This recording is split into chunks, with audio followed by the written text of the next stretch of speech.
Hi hello இன்றைக்கி Bangalore style காரா பாத் எப்படி செய்யலாம் பார்க்கலாம் வாங்க.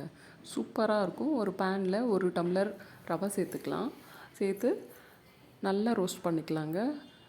ஸ்மெல் வர வரைக்கும் நல்லா ரோஸ்ட் பண்ணி ஒரு பாத்திரத்தில் சேஞ்ச் பண்ணி வச்சுக்கலாம். இப்போது ஒரு வாணலியில் 3 குழிக்கரண்டி எண்ணெய், 2 ஸ்பூன் நெய் சேர்த்து கடுகு, உளுத்தம்பருப்பு எல்லாம் சேர்த்துக்கலாம். சேர்த்து நல்லா ஆனியன் சேர்த்துக்கலாம், கருவேப்பிலை எல்லாம் சேர்த்து நல்லா வதக்கிக்கலாம். பச்சை மிளகாய் சேர்த்துக்கலாம். சேர்த்துட்டு நல்லா வதக்கிக்கலாம். நல்லா வதங்கினதுமே ஒரு தக்காளி கட் பண்ணி சேர்த்துக்கலாங்க. தக்காளி நல்லா மசிய வதக்கி விட்டுறலாம். கேரட் சேர்த்துக்கலாம்.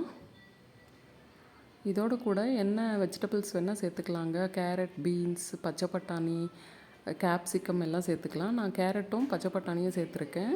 இதெல்லாம் பச்சை வாசனை போகிற அளவுக்கு நல்லா வதக்கிக்கலாங்க. இப்போது மஞ்சத்தூள், மிளகாய்த்தூள் சேர்த்து நல்லா வதக்கிக்கலாம்.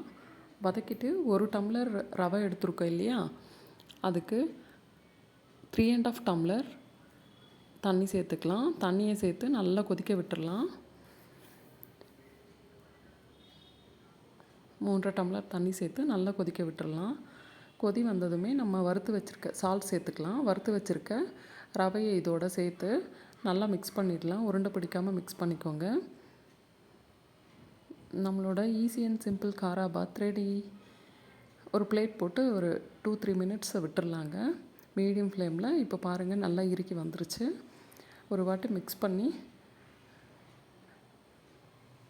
விட்டுக்கலாம்.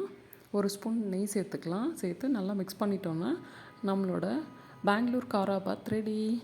ரொம்பவே சூப்பராக இருக்கும். இது